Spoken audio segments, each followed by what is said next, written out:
Muy bien, los invitamos a participar en este programa La Noche a través de las cuentas de Twitter que están apareciendo en la parte inferior de nuestra pantalla. Ustedes pueden opinar con el hashtag numeral La Noche Cultivos Ilícitos y responder la siguiente pregunta. ¿Qué opinan acerca de estas declaraciones del presidente Juan Manuel Santos en las que reconoce su responsabilidad por el aumento de cultivos ilícitos en Colombia? Él habla de incentivos perversos. Más adelante estaremos leyendo sus opiniones. Hoy hemos querido invitar a uno de los protagonistas de esta noticia. En la ciudad de Bogotá está Eduardo Díaz Uribe, él es director del programa integral de sustitución voluntaria de cultivos ilícitos. Bienvenido al programa La Noche de NTN 24. Buenas, Jefferson, ¿cómo están ustedes? Pues un poco preocupado, doctor Eduardo Díaz, ante este panorama que en este momento preocupa no solamente a nivel interno a Colombia, sino a nivel internacional, teniendo en cuenta la preocupación que esa noticia genera en los Estados Unidos. Me gustaría que comenzáramos hablando, doctor Eduardo Díaz, sobre el panorama, el diagnóstico de lo que usted hace al día de hoy frente a lo que es la sustitución voluntaria de cultivos. ¿En qué va este programa? Bueno, el programa de sustitución de cultivos ilícitos arrancó en mayo 29 del 2017, es decir, vamos a cumplir un año dentro de pocos días. Por ello, la meta que se fijó va de mayo a mayo y por ello, si ha habido dificultades, no es en el cumplimiento de dos metas, como tituló el tiempo o como señalan ustedes, sino de una meta. A finales del mes de abril de este año, Naciones Unidas había certificado 36.100 hectáreas que habían sido verificadas que estaban o tumbadas o siendo tumbadas y de ellas 11.700 efectivamente tumbadas. A la fecha de hoy, el número de hectáreas que han sido certificadas y verificadas por Naciones Unidas asciende a 40.527 hectáreas. Es decir, este es un proceso que está avanzando de la mano de 42.371 familias que ya están involucradas en el programa. Y no se trata simplemente de arrancar las matas, se trata de sustituirlas por otros cultivos y por ello el tema no puede ser visto simplemente como un programa de erradicación, sino como un programa de sustitución. Ahora bien, es probable que hacia finales del mes de mayo estemos por una cifra superior a la que le acabo de indicar, 42.000 hectáreas, y no logremos las 50.000 hectáreas, estemos relativamente cerca. Pero ello no es óbice para decir que el programa fracasó, y mucho menos para, con ese argumento, echar por tierra algo muy importante que hemos venido construyendo con la voluntad de los campesinos que están involucrados en este ejercicio, producto del acuerdo de paz.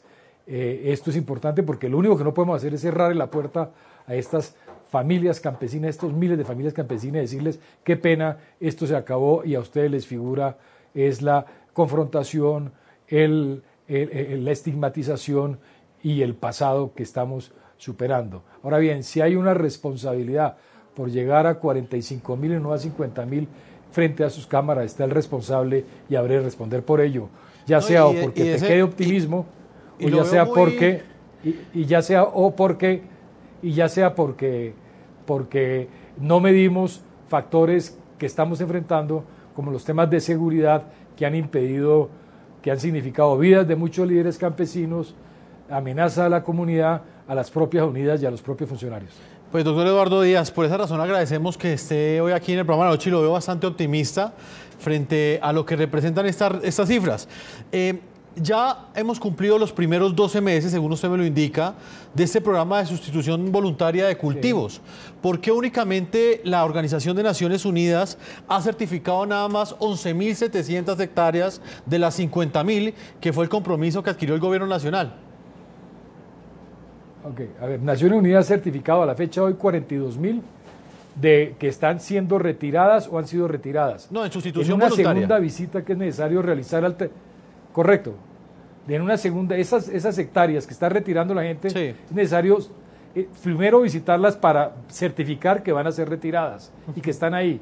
Y es necesario volver en una segunda oportunidad, 45 días o 2 meses después, a verificar que fueron retiradas. Es ahí donde tenemos una cifra, hace 15 días, un mes, de de 11.700, pero en este momento están siendo verificadas por Naciones Unidas 12.900 hectáreas más, con lo cual estaríamos llegando al terminar el mes a cerca de 24.000 hectáreas de las 42.000 que las comunidades están retirando, de suerte tal que, como le digo, si la meta de 50.000 hectáreas no se cumplió, llegamos a 42.000 y de estas las comunidades se certifican Naciones Unidas, a pesar que, ustedes deben saber, los 17 misiones de verificación de Naciones Unidas han sido obstaculizadas por los grupos ilegales, los Pelusos, las Bacrín, en fin, Huacho, etcétera, etcétera, etcétera.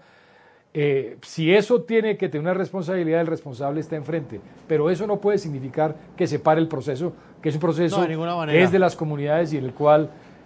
Doctor Eduardo Díaz, uno de los argumentos que entregaba el vicepresidente de Colombia en esa entrevista con nuestra directora Claudia Gurizati, el vicepresidente Oscar Naranjo, quien es uno de los colombianos que más conoce los problemas y ha enfrentado de manera frontal el narcotráfico, él aseguraba que el acuerdo de paz iba a permitir precisamente que los erradicadores, que el Estado llegara a esas zonas a combatir el narcotráfico, donde antes quizás no podía llegar por la presencia de grupos armados como las FARC.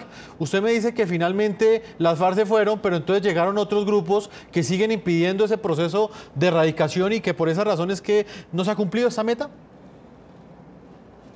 No, yo como yo no estoy diciendo eso, le estoy diciendo que en los territorios donde están los cultivos, y eso lo pueden verificar otros analistas como la FIP y otras organizaciones independientes del gobierno que analizan las propias Naciones Unidas, en los territorios donde está concentrada la coca, lo que había entrado era la guerra, el conflicto.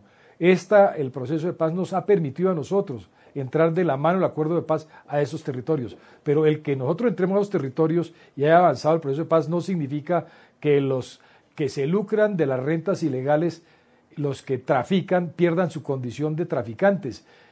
Déjeme decirle lo siguiente, por cada hectárea que se retira, ya sea voluntaria o forzosamente, las redes criminales dejan de recibir entre 20 y 24 millones de pesos al año. Estos señores que viven de ese negocio están haciendo todo lo posible para evitar que el proceso de transformación de la vida de estas comunidades, de estos territorios, avance. Y por ello hacen todo lo posible para impedir el éxito del programa. Y una de las situaciones que se está presentando y que todo el país conoce es cómo las comunidades en algunos de estos territorios han sido amenazados e incluso más de 35 líderes que han trabajado con nosotros han sido asesinados. Es una verdad ahí. El hecho de que no hayamos cumplido la meta de las 50.000 y estemos en 45.000 de certificadas por Naciones Unidas y lleguemos a 24.000 certificadas como retiradas, pueden ser producto del excesivo entusiasmo que yo mismo pude haber tenido y no haber medido los riesgos a los que nos íbamos a enfrentar, a haberlos subvalorado. Eso sí, pues implica responsabilidades que habrían de asumirse, pero eso no impide que el proceso siga avanzando. Doctor Eduardo Díaz, ¿qué implicaciones a nivel internacional podría llegar a tener el incumplimiento de esa meta? Y se lo pregunto por esa preocupación que hay en los Estados Unidos. Yo le devuelvo la pregunta. El mismo presidente Donald Trump en algún momento dijo que podría llegar a quitarle el apoyo a aquellos países que siguieran presentando esas cifras altas en temas de producción de hoja de coca, de cocaína. Yo le devuelvo la pregunta. En materia de erradicación, como bien usted lo presentó, el Ejército y la Fuerza Pública han venido cumpliendo con su propósito. En materia de sustitución voluntaria vamos a estar muy cerca y lo que teníamos previsto cumplir en mayo lo estaremos cumpliendo en junio y julio. Yo le devuelvo la pregunta, ¿qué implicación podría tener, según su criterio, el que una meta de 50.000 hectáreas no se cumpla en el mes de mayo, sino que cumpla a finales de junio o en julio? Yo creo que el país y el mundo comprenden que esta es una estrategia difícil, que una estrategia novedosa, audaz, que está amarrado al proceso de paz y que está tocando los intereses de las redes narcotraficantes, que es lo que nos interesa, pero por sobre todo, transformando los territorios afectados por los cultivos de la mano de los campesinos. Los retos que hoy estamos enfrentando, le quiero contar a los televidentes y a usted, y así lo recoge informes de analistas del tema, ya no es tanto retirar las matas, en lo cual hemos venido avanzando y seguiremos avanzando, sino sustituir las matas retiradas por matas legales. Ahí es donde estamos enfrentando las más grandes dificultades, sí, en la asistencia técnica, el desarrollo de los proyectos productivos. Ahí tenemos inmensos retos como país. Señor Eduardo Díaz, me gustaría que le explicaran a sus televidentes, ya usted referenciaba la amenaza que representan estos grupos criminales que operan en esta zona para lograr con éxito esa sustitución voluntaria de cultivos. ¿Qué otros factores en este momento están afectando este trabajo que usted ha venido liderando en los últimos meses? El primer factor que tuvimos que enfrentar fue el tema de la desconfianza. Nosotros llegamos a territorios en donde el Estado había tenido una presencia muy precaria a lo largo de décadas, donde la forma más próxima de acercamiento era en el marco del conflicto armado, en donde la presencia de bienes públicos muy precaria, la pobreza galopante, en fin, condiciones que sustentaban el desarrollo de los cultivos ilícitos. Nunca usted encontrará desarrollo de cultivos ilícitos al lado de una carretera, los va a encontrar lejos de las carreteras, donde hay miseria y pobreza. Pues en estos territorios, que eran los territorios de la guerra, y algunos persisten en mantenerla como territorio de la guerra, pues las comunidades tienen una gran desconfianza para con el Estado. Y le agrego más, el Estado tenía una gran desconfianza con ellos. El primer reto fue construir confianza. El segundo, hacer los acuerdos que implican compromisos de parte y parte. El tercero, cumplirlos. Y en materia quiero aclararles, de retiro de las matas de coca de raíz, las comunidades han cumplido. Le voy a poner un ejemplo. En Briceño, Antioquia, de 700 hectáreas que retiraron las comunidades, solamente quedaron en pie 4 hectáreas de coca. Y lo mismo te puedo decir de Arauca, lo mismo te puedo decir de San José de Uré, lo mismo te puedo decir de Puerto Libertador, en el Guaviare. La gente está cumpliendo. En el propio Tumaco, en la zona de carretera, la comunidad retiró toda la coca. Sí. En el Consejo Comunitario de Alto Mira y Frontera, ahí donde se produjo el secuestro de los periodistas ecuatorianos por parte de este señor Guacho, ahí las comunidades, en 2 zonas que alcanzamos a verificar, la gente retiró 977 hectáreas que corresponden a más del 95% de la coca que había en esa zona. Entonces, ahora el reto que estamos enfrentando es otro, no solamente seguir retirando la coca, sino los proyectos productivos, la asistencia técnica, y ahí tengo que reconocerlo, tenemos todavía mucho que aprender y andar. Y para hablar de ese punto, precisamente, doctor Eduardo Díaz, nos acompaña Luz Perli Córdoba. Ella es integrante de la Comisión Política COCAM, coordinadora nacional de cultivadores de coca, amapola y marihuana. Bienvenida al programa de la noche. Buenas noches, Jefferson. Quiero conocer su opinión frente a este análisis que estábamos presentando al comienzo de este programa, y es cómo por 2 líneas distintas va la erradicación forzada y por otra línea va la sustitución de cultivos. Una de las 2 estrategias cumplió la meta, la erradicación forzada de cultivos ilícitos, pero la sustitución voluntaria, finalmente, como nos lo explicaba el doctor Eduardo Díaz Uribe, aún no ha cumplido esa meta, la cumplirá hasta julio. ¿Por qué razones cree usted que avanza una de estas 2 estrategias de manera más eficaz que la otra?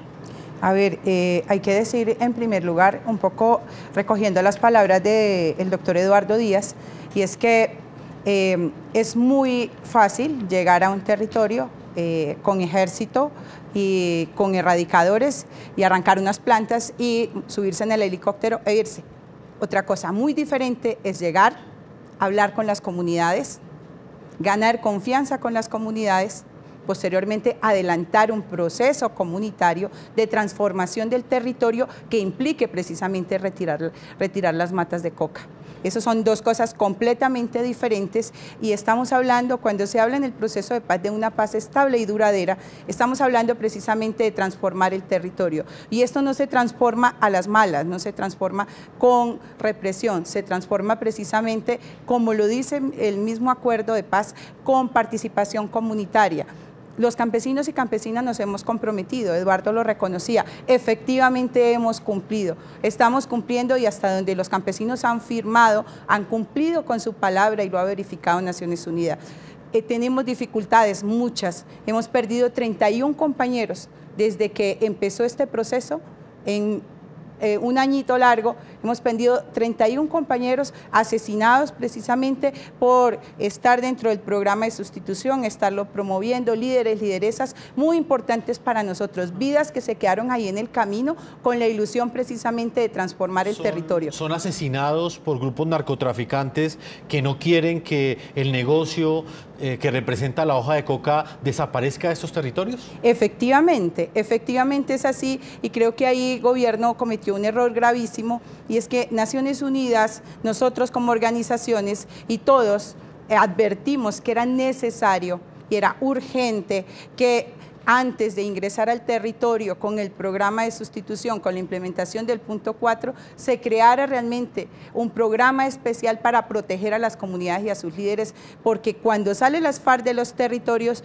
empiezan a llegar nuevos o antiguos grupos armados que se quieren hacer con la coca, y quienes quedan en sándwich son los campesinos. Quedarse con esa economía criminal. Doctora Luz Perli, desde esa perspectiva y según la experiencia que usted tiene, ¿usted cree que en esas zonas es mejor utilizar la erradicación forzada por encima de la sustitución voluntaria? Y se lo pregunto ante la amenaza que representa para la vida de estos líderes y de estos campesinos, esos grupos criminales. No, por supuesto que no, porque es que la erradicación forzosa no va a resolver el problema social que hay de fondo.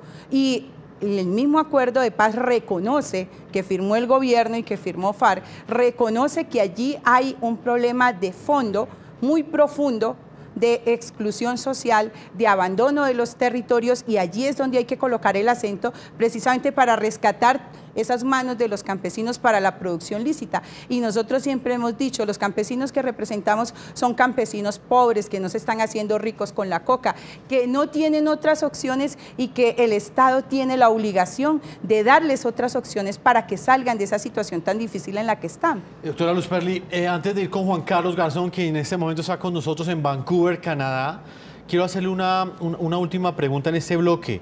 El presidente Juan Manuel Santos reconoció el aumento de los cultivos ilícitos, sí, asumió su responsabilidad y dijo que, palabras más, palabras menos, al ofrecer esos incentivos perversos, porque así los calificó, muchos campesinos quizás decidieron cultivar hoja de coca para recibir esos beneficios, y que desde esa perspectiva se explica el crecimiento de los cultivos ilícitos en Colombia, que según cifras extraoficiales podría llegar a los 220.000 hectáreas en el 2017.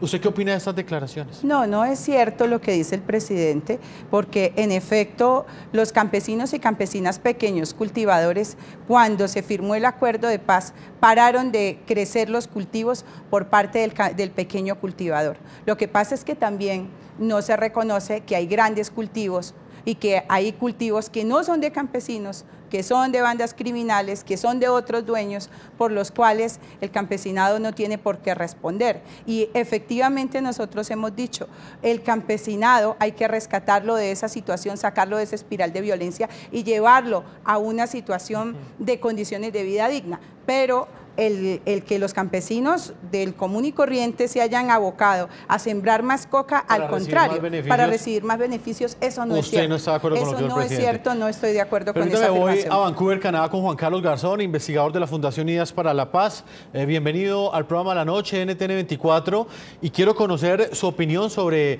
estas declaraciones que ha entregado en España el presidente Juan Manuel Santos. Hola Jefferson, ¿cómo estás? Pues un saludo a todos los televidentes. Yo creo que la razón que da el presidente Santos ha sido reconocida por distintos analistas y ahora por el propio gobierno. Sí hubo una serie de incentivos perversos, tuvimos información en el terreno de, aún en medio del proceso de negociación, las FARC en distintas zonas diciéndole a las comunidades que la ayuda del Estado iba a llegar allí donde estuvieran los cultivos de coca. Pero déjeme decirle algo, y es que esta no es la única razón. Tendríamos que remontarnos a la decisión también de terminar con la fumigación aérea y también la baja en la erradicación manual.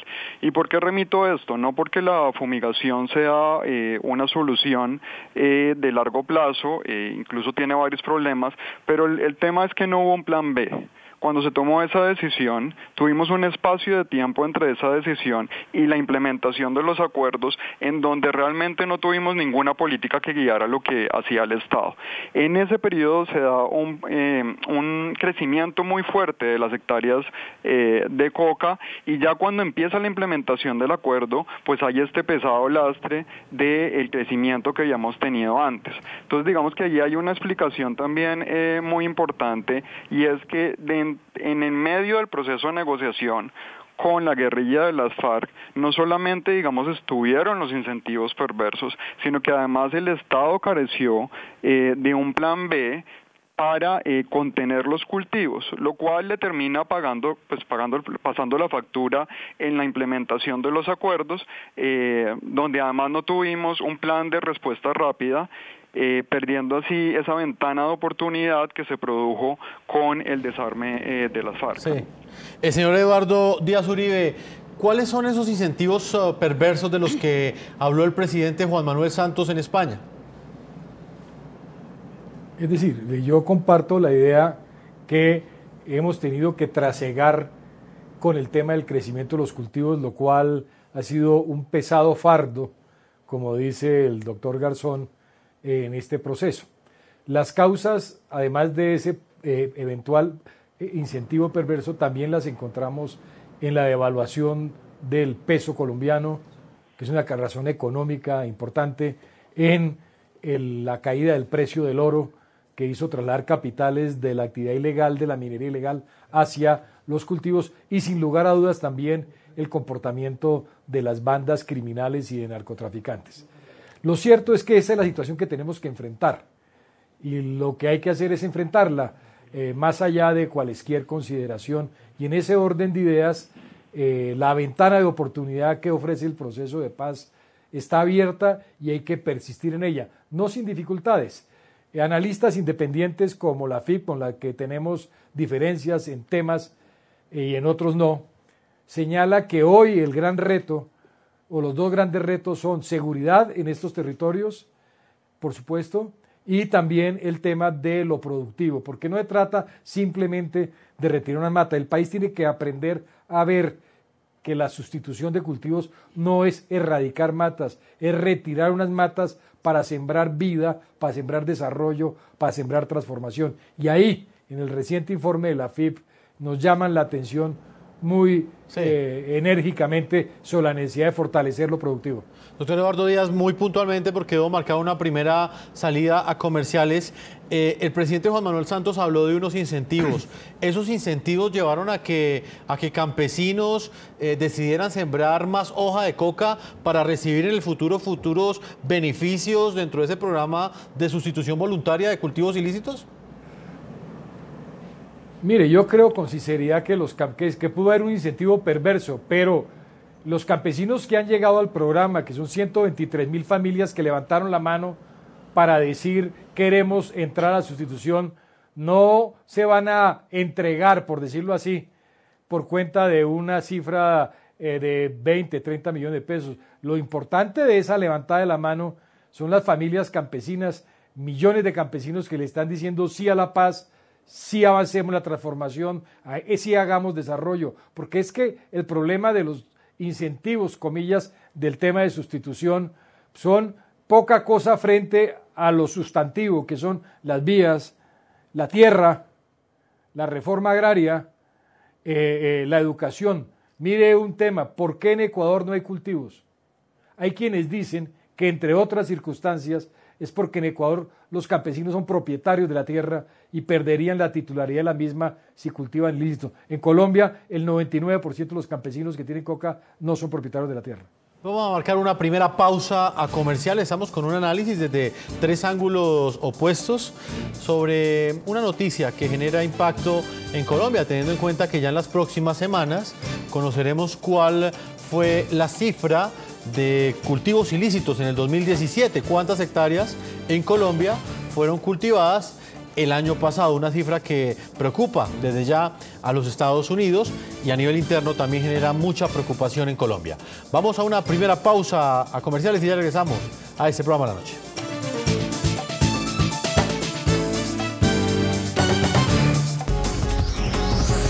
Ya regresamos con La Noche.